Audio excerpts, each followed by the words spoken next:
Ako 12. Siya, taga-Arkansas. 11 months. Bago Arkansas. ka lang Arkansas, Little Visit Rock. lang siya sa akin. Dami. Pero sa US, gano'ng katagal? 11 11 months months. talaga? Opo. 10 months akong married na. Oh. Ang galing mo. So, Nakakatuwa ka naman. So, anong visa? Yung fiancé visa ba? ang ginamit mo? Opo. Ano pa? Process pa po ang mahaba yung process pa eh. Ano ba yan? May asawa po kayong Pinas kasi ang galing mo. Bagong kasal ako sa Pilipinas. So, bakit ang galing mo? married ako dati sa Amerikana. So, 20 years kami married. And then, divorced na last 2021. And then, nakilala ko ang bagong asawa ko 2020. Bago lang. So, married kami last year sa April, pero doon sa Philippines. So, yung visa na hinahanap namin is yung CR1 visa, yung married visa. Spousal. Spousal visa, para may visa at green card kasabay sila. So, hopefully, malapit na kami. Sabi sa USCIS, 3 weeks pa yata, and then national visa center pa rin. So, may mga interview, ganun. Opo, meron. Pero sino nagturo sa'yo? Meron ba kayong libro? Yung fiancé visa, madali lang. Oo nga. Madali Pero lang. dati, pero 6 months noon. lang. Yun. Pero sinabi nila sa amin before nung 2023 na mas mahaba talaga. Yung sa Spousal. Hindi, mas mahaba yung when nagsimula kami sa process, sabi nila mas matagal yung K9, yung K1 kaysa sa CR. Talaga? Totoo. Mas madali ang K1 no. Kasal na kami, so okay lang ako. Sa bagay, kasal naman na kayo. Walang divorce. So walang mga problema ganyan. Sa pag-alam ko, yung spouse it takes 2 years. 2 to 3 years. Ang spousal, yes. Hindi mo siya, kasi last November lang kami, and then bago-bago lang talaga. Okay. So, depende sa... Pero sa pag-aaral ko, na noong 1998, lumipat ko doon, nakatira ako sa Manila. Nagtagal po kayo doon? Diyan ako nag-aaral ng Tagalog. Bakit po kayo nagstay sa Manila? Missionary ako dati doon. Kaya pala. Nag-missionary ako 2 taon.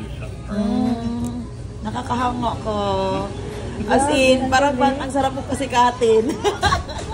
Grabe. Yung dila ko hindi sabay sa isura ko ba? Oo, tama. Sabi ko, sino may nagatagalog? Sabi ko, Kano? Pilipino ang nag-Tagalog eh. Siya. Ang galing mo. Bihira lang ako makita ng So mula noon pa, talagang mahal na mahal ko ang bansa ng Pilipinas. Talagang kalahati ng puso ko ay naging Pilipino talaga. Anong favorite Certain naman ang asawa mo. Anong favorite mo na pagkain? Mahirap yun eh. Lahat. Tingin mo sa akin. May problema ba ako sa pagkain? Pag-explain na lang. Tingnan mo ang mandala niya. Talaga, siguro, siyempre adobo. Yes. Yung chicken curry. Matik na yan. Masarap yan. Oh my God. At saka lomi. Mahilig talaga ako sa lomi. Pansit. Lomi. Everything is pansit. Lagi may pansit. Yung asawa mo taga Manila? Hindi, taga Batangas. Batanggenyo. Naku, sarap kaya magluto. lomi siya eh. Sarap magluto yan. Magaling sila magluto ng lomi. Ikaw, turuan mo para magsalita. Correct. Kaya dito ka sa US. Ito ang dila ng ina mo. Buti ka pa, kausap ng asawa mo, Tagalog. Tinatagalog kami diba? Tinuturuan ko yung, kasi meron ako yung mga anak mula sa first marriage ko. So tinuturuan ko sila magsalita. Sa kanya? Hindi sa Pilipinas? Hindi. Yung sa first. Kasi marunong sila? Hindi pa. Tuturo na sila. Meron pa na sa Pilipinas? May gusto na sila matuto ng Tagalog para mag-usap ng mahay. Siyempre, marunong siya mag-English, yung asawa ko. Ang asawa mo, siyempre. Marunong siya. But, excited na yung mga bata ko para matuto ng Tagalog para mag-usap sila sa kanya.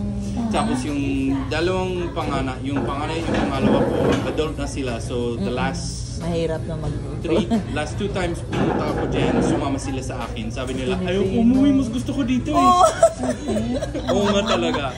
Hindi kasi cheap doon eh, super cheap. Mas masaya yung mga tao eh. Masaya. Mahirap. Correct. Mahirap man ang buhay sa Pinas, masaya sila. Kahit mahirap yung buhay, masarap talaga. Dito more serious. Serious tapos mabilis ang oras dito. Ako, serious din ako Ewan ko. Pwede ba magpa-picture sa'yo? Pwede. Here.